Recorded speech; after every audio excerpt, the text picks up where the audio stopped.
ગણપતિ દાદાને પ્રિય એવા આપણે આજે મોદક બનાવીશું. તો આપણે અહીંયા ખાંડનો ઉપયોગ કર્યા વગરના, એટલે કે નો એડેડ શુગર મોદક બનાવીશું. તો એના માટે સૌથી પહેલાં આપણે થોડાક ડ્રાયફ્રૂટ લઈ લઈશું. તો અહીંયા મેં બદામ લીધી છે, એને આવી રીતે કટ કરી લેવાની છે. જે પણ સાઇઝમાં તમારે કટ કરવી હોય એ રીતે તમે બદામને કટ કરી શકો છો. તો અહીંયા મેં અપ્રોક્સ 50 ગ્રામ જેટલી બદામ લીધી છે અને 50 ગ્રામ જેટલા મેં પિસ્તા લીધા છે. તો એને પણ આપણે આવી રીતે ચોપ કરી લેવાના છે. તો બદામ અને પિસ્તા આપણે આ રીતે ચોપ કરીશું.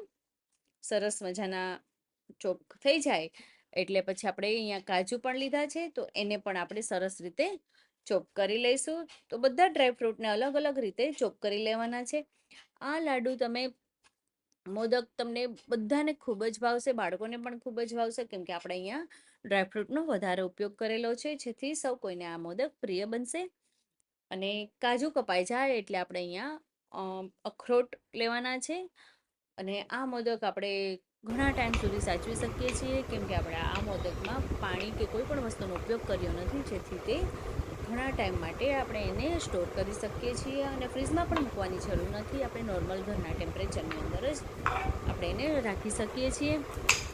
કાજુ, બદામ, પિસ્તા અને અખરોટ બધી જ વસ્તુઓ સરસ રીતે ચોપ થઈ જાય એટલે આપણે થોડોક 200 ગ્રામ જેટલો અહીંયા ખજૂર લેવાનો છે. તો આ બધી વસ્તુ સરસ રીતે અહીંયા ચોપ થઈ ગઈ છે. હવે આપણે લેશું 200 ગ્રામ જેટલો ખજૂર, એના આપણે વચ્ચેના બીજ છે એ કાઢી નાખવાના છે. અને 2 ચમચી જેટલું ઘી લેવાનું છે. 2 ચમચી ઘીની અંદર આપણે ખજૂર જે ઠળિયા કાઢેલો હતો એને મિક્સર જારમાં મેં ધીમે ધીમે પલ્સીસ પર ગ્રાઇન્ડ કરી લીધો હતો. એને આપણે રોસ્ટ કરી લઈશું બરાબર રીતે, સરસ રીતે શેકાઈ જાય અને થોડીક એની સુગંધ આવવા માંડે ત્યાં સુધી રોસ્ટ કરીને એને સાઈડમાં કાઢી લઈશું. અને પછી જે આપણે ચોપ કરેલા ડ્રાયફ્રૂટ્સ હતા, બદામ, પિસ્તા, કાજુ ને અખરોટ, એ એડ કરીશું. ને એને પણ આપણે સ્લો ફ્લેમ ઉપર સરસ મજાના ક્રિસ્પી થાય ત્યાં સુધી આપણે એને શેકવાના છે. ખાસ ધ્યાન રાખવાનું છે કે અહીંયા આપણા ગેસની ફ્લેમ છે એ સ્લો રાખવાની છે. અને ઉપર મેં અહીંયા થોડાક મેલન સીડ્સ એડ કર્યા છે અને સનફ્લાવરના સીડ્સ બી એડ કર્યા છે.